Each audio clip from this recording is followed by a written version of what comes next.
Hi sir, మళ్ళీ 3 తీసుకొచ్చేసా sir. వచ్చావు కానీ సుబ్బు కామెంట్స్ చదువుతున్నాయి ఈ మధ్య మన ఛానల్లో. చదువుతున్నా సార్. కొంచెం బరువు తగ్గమని నేను రిక్వెస్ట్ చేస్తున్నాను. అవును సార్, అవును సార్. చూస్తున్నారు సార్. సరే అడుగు క్వశ్చన్. బీపీ షుగర్ ఉన్న వాళ్ళకి హార్ట్ ప్రాబ్లం రాకుండా నివారించుకోవచ్చా? తప్పకుండా నివారించుకోవచ్చు. నిన్నే ఒక ఆయన వచ్చాడు, 30 ఏళ్ళ నుంచి షుగర్ ఉంది ఆయనకి. చార్ధామ్కి వెళ్ళడానికి ముందు టెస్టింగ్ చేసుకోవడానికి వచ్చాడు. చేస్తే గుండె అంతా బంగారంలా ఉంది.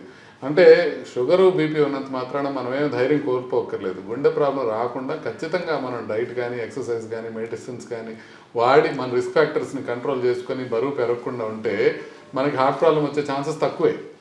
Okay, second question sir. కార్డియాలజిస్ట్కి థొరాసిక్ సర్జన్కి తేడా ఏంటి సార్? ఇది చాలా ఇంపార్టెంట్. ఎందుకంటే చాలామంది వస్తారు బైపాస్ చేయించుకోవాలని చెప్పినప్పుడు, సార్ మీరు చేయరా అని అడుగుతుంటారు. ఇప్పుడు ప్రాబ్లం ఏంటంటే కార్డియాలజిస్టులు వేరు, కార్డియోథొరాసిక్ సర్జన్స్ వేరు. ముందు ఏం చేస్తామంటే ఎంబీబీఎస్ అనేది ఫౌండేషన్ కోర్స్ ఉంటుంది. అదొక 5 years ఉంటుంది అనుకోండి, హౌస్ సర్జన్స్ కలిపి. అది అయిపోయిన తర్వాత ఎండి కానీ ఎంఎస్ కానీ చూస్ చేసుకుంటారు యూజువల్గా. ఎండి అంటే మెడికల్ స్పెషాలిటీస్ అంటారు, ఎంఎస్ అంటే సర్జికల్ స్పెషాలిటీస్ అంటారు. ఎండి జనరల్ మెడిసిన్ కానీ ఎంఎస్ జనరల్ సర్జరీ కానీ చూస్ చేసుకోవాలి. కార్డియాలజిస్ట్ కానీ కార్డియోథొరాసిక్ సర్జన్ కానీ ఇవ్వాలంటే ఈ ఎండి జనరల్ మెడిసిన్ చేసిన వాళ్ళు డిఎం కార్డియాలజీ అవుతారు.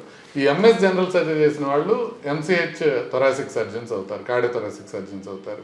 అంటే ఇప్పుడు యాంజియోగ్రామ్ కానీ స్టెంటింగ్ కానీ కాంప్లెక్స్ ప్రొసీజర్స్ అన్నీ మేము చేస్తాం యాజ్ కార్డియాలజిస్టులు. కానీ బైపాస్ కోసం మాత్రం అది కార్డియోథొరాసిక్ సర్జన్స్ మాత్రమే చేయాలి. వాళ్ళకి సర్జికల్ బ్యాక్గ్రౌండ్ ఉంటుంది, తర్వాత కార్డియాక్ సర్జరీ నేర్చుకుంటారు. చాలా డిఫికల్ట్ స్పెషాలిటీ.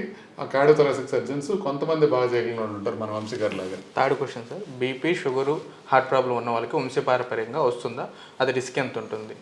అంటే బీపీ షుగరు కొలెస్ట్రాల్ వంశపారంపర్యంగా వచ్చే అవకాశం ఉంటుంది. పాలిజెనిక్ అంటే ఫాదర్కి మదర్కి షుగర్ బీపీలు ఉంటే పిల్లలకు కూడా వచ్చే అవకాశం ఉంటుంది, కానీ ఖచ్చితంగా రావాలని లేదు.